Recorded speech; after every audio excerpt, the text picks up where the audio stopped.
Hi friends, Aaliya's little ജോയ്സിലേക്ക് എല്ലാവർക്കും സ്വാഗതം. ഇന്നത്തെ നമ്മുടെ റെസിപ്പി നല്ല സൂപ്പർ ടേസ്റ്റി ആയിട്ടുള്ള തേനൂറുന്ന തേൻ നെല്ലിക്കയുടെ ഒരു റെസിപ്പിയാണ്. ശർക്കരയും തേനും ഒക്കെ ചേർത്തിട്ടുള്ള ഈ തേൻ നെല്ലിക്ക എങ്ങനെ പെർഫെക്റ്റ് ആയിട്ട് ഉണ്ടാക്കാമെന്ന് നമുക്ക് നോക്കാം. അപ്പോൾ ഇതിന് വേണ്ടിയിട്ട് ഞാൻ എടുത്തിട്ടുള്ളത് 1/2 കിലോ നെല്ലിക്കയാണ്. ഇതുപോലെ ഈ ഒരു കളറിലുള്ള നെല്ലിക്കയാണ് വേണ്ടത്. നമ്മൾ അധികം പച്ച കളറിലുള്ള നെല്ലിക്ക എടുക്കാതിരിക്കുന്നതാണ് നല്ലത്. അപ്പോൾ ഇങ്ങനത്തെ നെല്ലിക്ക എടുക്കുമ്പോൾ കുറച്ച് കയ്പ്പ് കുറഞ്ഞ് കിട്ടും. ഇനി നമുക്കിതൊരു ഇഡ്ഡലി പാത്രത്തിൽ വെള്ളം ഒഴിച്ച് വെച്ചതിന് ശേഷം സ്റ്റീം ചെയ്തെടുക്കണം. ഏകദേശം ഒരു 5 മിനിറ്റ് മതിയാവും ഇത് സ്റ്റീമായി കിട്ടാനായിട്ട്. ഇപ്പോൾ നമ്മുടെ നെല്ലിക്കയൊക്കെ നല്ല വെന്ത് വന്നിട്ടുണ്ട്. ഇനി നമുക്ക് മാറ്റാം.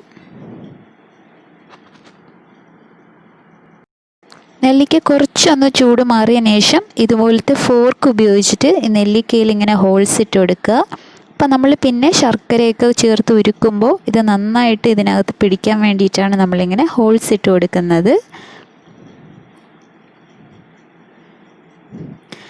നമ്മുടെ നെല്ലിക്കയിൽ ഇതുപോലെ നിറയെ ഹോൾസ് ആയിട്ടുണ്ട്. ഇതുപോലെ ബാക്കി നെല്ലിക്കയും കൂടി ചേർത്ത് മാറ്റി വെക്കുക.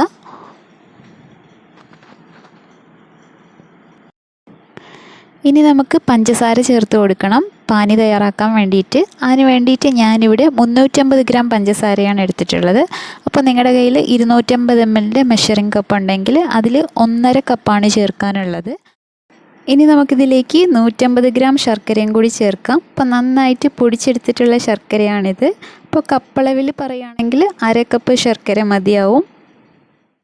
അതുപോലെ നമുക്ക് പഞ്ചസാരയ്ക്ക് പകരം ഫുൾ ശർക്കരയും ചേർക്കാവുന്നതാണ്. ഇനി ഇതിലേക്ക് 1/2 കപ്പ് വെള്ളം കൂടി ചേർത്ത് കൊടുക്കണം. എന്നിട്ട് നന്നായിട്ടൊന്ന് മിക്സ് ചെയ്ത് കൊടുക്കുക. ഇനി നമ്മൾ നേരത്തെ വേവിച്ച് മാറ്റി വെച്ചിരിക്കുന്ന നെല്ലിക്കയും കൂടി ചേർത്ത് കൊടുക്കാം. ഈ തേൻ നെല്ലിക്ക ഉണ്ടാക്കാൻ വേണ്ടിയിട്ട് നമ്മൾ ഇച്ചിരി വലിപ്പമുള്ള നെല്ലിക്ക എടുക്കുന്നതായിരിക്കും നല്ലത്. അതുപോലെ അധികം കയ്പില്ലാത്ത ടൈപ്പിലുള്ള നെല്ലിക്ക വേണം എടുക്കാനായിട്ട്. ഇനി നമുക്കിതിലേക്ക് കുറച്ച് സ്പൈസസും കൂടി ചേർത്ത് കൊടുക്കണം. അപ്പോൾ അതിന് വേണ്ടിയിട്ട് ഞാനൊരു ചെറിയ കഷ്ണം പട്ടയും പിന്നെ ഒരു 4 ഗ്രാമ്പുമാണ് ചേർത്ത് കൊടുക്കാൻ പോകുന്നത്. അപ്പോൾ നമ്മൾ സ്പൈസസ് ചേർക്കുമ്പോൾ ഇതിനൊരു പ്രത്യേക ഫ്ലേവറാണ്. അതിനോടൊപ്പം 1/2 ടീസ്പൂൺ ഏലക്ക പൊടിച്ചതും കൂടി ചേർക്കുക. അതിന് പകരമായിട്ട് 4 മുഴുവൻ ഏലക്കയും ചേർക്കാവുന്നതാണ്.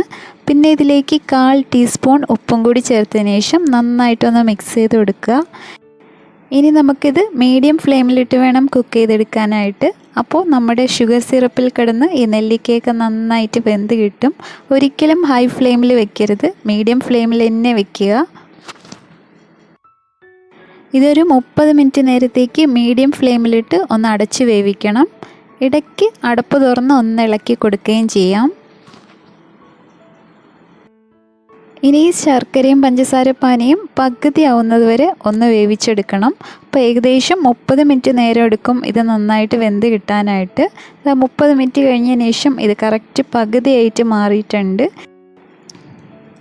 ഈ സമയം കുരുമുളകും ജീരകവും അല്പം തരിതരിപ്പായിട്ട് പൊടിച്ചതൊരു 1/4 ടീസ്പൂൺ ചേർത്ത് കൊടുക്കണം.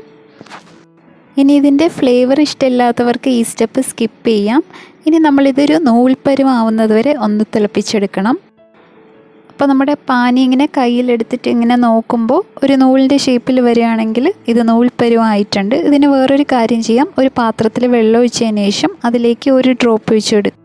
അപ്പോൾ ഇതിങ്ങനെ കട്ടിയായിട്ട് ഇങ്ങനെ പൊന്തി കിടക്കുകയാണെങ്കിൽ ഒരു നൂൽ പരുവായിട്ടുണ്ട്. ഈ സമയത്ത് നമുക്ക് 2 ടേബിൾ സ്പൂൺ ചെറുനാരങ്ങ നീര് ഒഴിച്ചു കൊടുക്കാം. അപ്പോൾ ഒരു ഇടത്തരം ചെറുനാരങ്ങയുടെ 1 നാരങ്ങയുടെ നീരാണ് എടുത്തിട്ടുള്ളത്. നമ്മുടെ ഈ ഷുഗർ സിറപ്പ് ക്രിസ്റ്റലൈസ് ആവാണ്ടിരിക്കാൻ വേണ്ടിയിട്ടാണ് നമ്മൾ നാരങ്ങ നീര് ചേർത്ത് കൊടുക്കുന്നത്. അതുപോലെ തന്നെ ഈ തണുത്ത് കഴിയുമ്പോൾ കുറച്ചങ്ങ് കട്ടിയാവാൻ ചാൻസ് ഉണ്ട്. അപ്പോൾ നമ്മൾ നാരങ്ങ നീര് ചേർത്ത് കൊടുക്കുമ്പോൾ അങ്ങനെ കട്ടിയാവില്ല. ഇനി നമുക്കിത് സ്റ്റൗ ഓഫ് ചെയ്ത് കൊടുക്കാം. ഇപ്പോൾ നമ്മുടെ തേൻ നെല്ലിക്ക നല്ല പാകത്തിന് വെന്ത് വന്നിട്ടുണ്ട്. ഇനി ഇത് തണുക്കാൻ വേണ്ടിയിട്ട് കുറച്ച് നേരം ഒന്ന് വെയിറ്റ് ചെയ്യുക. അപ്പോൾ ഇത് നന്നായിട്ട് തണുത്തതിന് ശേഷം ഇതൊരു ബൗളിലേക്ക് മാറ്റി വെക്കാം. ഇനി നമുക്കിതിലേക്ക് കുറച്ച് തേനും കൂടി ചേർക്കാനുണ്ട്. ശരിക്കും ഒറിജിനൽ തേൻ നെല്ലിക്കയുടെ റെസിപ്പിയിൽ നമ്മൾ തേൻ മാത്രമാണ് ചേർക്കുന്നത്. അപ്പോൾ അത്രയും തേൻ അവൈലബിൾ അല്ലാത്തതുകൊണ്ടാണ് നമ്മളിപ്പോൾ ഷുഗർ സിറപ്പും ശർക്കരയും കൂടി ചേർത്തിരിക്കുന്നത്. അതുപോലെ നമ്മൾ നെല്ലിക്ക എടുക്കുന്ന അതേ അളവിൽ തന്നെ ആയിരിക്കണം മധുരം ചേർക്കേണ്ടത്. നമ്മൾ 1/2 കിലോ നെല്ലിക്ക എടുത്തുകൊണ്ട് തന്നെ ശർക്കരയും പഞ്ചസാരയും കൂടി ചേർത്ത് 1/2 കിലോയാണ് എടുത്തിട്ടുള്ളത്. അപ്പോൾ അത് നന്നായിട്ട് തണുത്തതിന് ശേഷം നമുക്കിതിലേക്ക് തേൻ ചേർത്ത് കൊടുക്കണം. ഞാനിവിടെ ഒരു 1/4 കപ്പ് തേനാണ് ചേർത്ത് കൊടുക്കുന്നത്. തേൻ ചേർത്തതിന് ശേഷം ഇത് നന്നായിട്ടൊന്ന് മിക്സ് ചെയ്ത് കൊടുക്കുക. അതുപോലെ ഒരിക്കലും തേൻ ചൂടായിരിക്കുന്ന സമയത്ത് ചേർത്ത് കൊടുക്കരുത്. നന്നായിട്ട് തണുത്തതിന് ശേഷം വേണം തേൻ ചേർക്കാനായിട്ട്, എന്നാലേ നമുക്ക് തേൻ്റെ ഗുണം കിട്ടുകയുള്ളൂ. ഇതൊരു ഗ്ലാസ് ജാറിലോ അല്ലെങ്കിൽ ഒരു ഭരണിയിലോ അടച്ച് എയർ കിടക്കാത്ത വിധത്തിൽ നമുക്ക് സൂക്ഷിച്ച് വയ്ക്കാം. ഇതാ ഇപ്പോൾ നമ്മുടെ തേൻ നെല്ലിക്ക റെഡി ആയിട്ടുണ്ട്. ഇത് ശരിക്കും 2-3 ദിവസം കഴിയുമ്പോൾ കുറേ കൂടി നല്ല സോഫ്റ്റ് ആവും. നിങ്ങൾക്കെല്ലാവർക്കും ഈ തേനൂറുന്ന തേൻ നെല്ലിക്കയുടെ റെസിപ്പി ഇഷ്ടമായെന്ന് വിചാരിക്കുന്നു. ഇഷ്ടമായാൽ ലൈക്ക് ചെയ്യാനും ഷെയർ ചെയ്യാനും പിന്നെ സബ്സ്ക്രൈബ് ചെയ്യാനും മറക്കരുത്. അപ്പോൾ മറ്റൊരു വീഡിയോ ആയിട്ട് കാണുന്നവരേക്കും stay blessed and thanks for watching.